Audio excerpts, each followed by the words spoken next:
एक दुकानदार अंकित मूल्य पर 20% की छूट देता है, फिर भी 25% का लाभ प्राप्त करता है ना।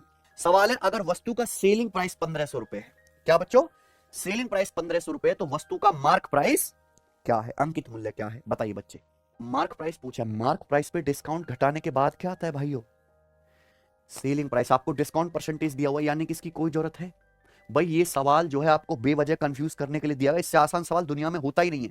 आपसे क्या पूछा है, एक वस्तु का अंकित मूल्य, आपने वस्तु के मार्क प्राइस पर कितना छूट दिया, 20% छूट देने के बाद आपने वस्तु को बेचा कितने में, 1500 रुपए में, है कि नहीं। अगर आप किसी वस्तु पे प्यारे बच्चों 20% डिस्काउंट दे रहे हो, कितना, 20%, तो 20% डिस्काउंट का मतलब फ्रैक्शन वैल्यू क्या है, 1/, अगर आप किसी वस्तु पे 20% डिस्काउंट दे रहे हो 1/5, इसका मतलब क्या है कि अगर वस्तु का मार्क प्राइस 5 यूनिट है, तब 5 यूनिट पे कितना डिस्काउंट दोगे, 5 यूनिट पे आप 1 की छूट दोगे, तो सामान को बेचोगे कितने में, 4 यूनिट में, सामान को 4 यूनिट में बेचोगे, जबकि सामान का सेलिंग प्राइस कितना है, 1500 रुपए, तो 4 यूनिट की वैल्यू ही 1500 रुपए है। और आपसे क्या पूछा, वस्तु का मार्क प्राइस यानी कि 5 यूनिट की वैल्यू पूछे, बताइए, बस इतना सा सवाल था। 4 की वैल्यू अगर 1500 है तो 5 यूनिट की वैल्यू कितनी आएगी, 1875। 4 यूनिट अगर 1500 रुपए है तो 1 यूनिट कितना आएगा प्यारे बच्चों, बताओ, 1500 को 4 से भाग करोगे, 1500/4 कितना आ गया सचिन, 375 रुपए। आपसे 5 यूनिट की वैल्यू पूछे तो दोनों को जोड़ दो, 4 + 1 5 यूनिट की वैल्यू कितनी आ गई, 187। समझ में ना प्यारे भाई। तो इस तरीके से आपको सोचना है। कभी कभी ऐसे सवाल आते हैं जिसमें जरूरत से ज्यादा चीजें देके आपको क्या करा जाता है, कंफ्यूज। एक स्टोरेज बॉक्स एक आयताकार प्रिज्म के आकार का है, ठीक है जी। इसके आंतरिक आयाम 50 सेंटीमीटर, 40 सेंटीमीटर और 30 सेंटीमीटर। इसमें कितने लीटर पानी आ सकता है, समकोण यहां पे गलत है, बताओ बच्चों।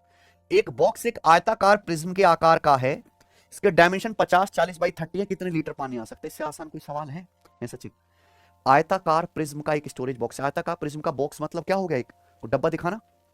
ये एक प्रिज्म है जिसका बेस क्या है, एक आयत, जिसका टॉप भी क्या है, आयत, यानी कि क्या है, एक घनाभ, है ना। अगर कोई ऐसा प्रिज्म है जिसका बेस एक रेक्टेंगल है, यानी कि एक हम घनाभ की बात कर रहे हैं, उस घनाभ की लंबाई, चौड़ाई, ऊंचाई तीनों दे रखी है कि नहीं सचिन, तो इसका वॉल्यूम क्या आएगा, घनाभ का वॉल्यूम होता है L गुणा B गुणा H, L B H, लंबाई गुणा चौड़ाई गुणा ऊंचाई, यानी कि 50 गुणा 40 गुणा 30, ये क्या आ गया, सेंटीमीटर। लेकिन आपसे क्या पूछा, इसमें कितने लीटर पानी आ सकता है, भाई जितना इसका वॉल्यूम उतना ही लीटर पानी आएगा, लेकिन आपको सेंटीमीटर क्यूब को किस में बदलना पड़ेगा, लीटर में। और आपको पता होना चाहिए कि 1 लीटर बराबर होता है 1000 सेंटीमीटर। अगर आपको सेंटीमीटर क्यूब को लीटर में बदलना है ना भाई, इस सेंटीमीटर क्यूब को लीटर में बदलना है, तो आपको क्या करना पड़ेगा, 1000 से भाग करना पड़ेगा, ये आ गया। अब 3 जीरो तो यहां पे खत्म ही हो गया ना भाई, तो कितना आ गया, 60 लीटर, 5 × 20 = 60। कितना आसान सवाल था, है कि नहीं भाई साहब। चलिए आगे चलेंगे।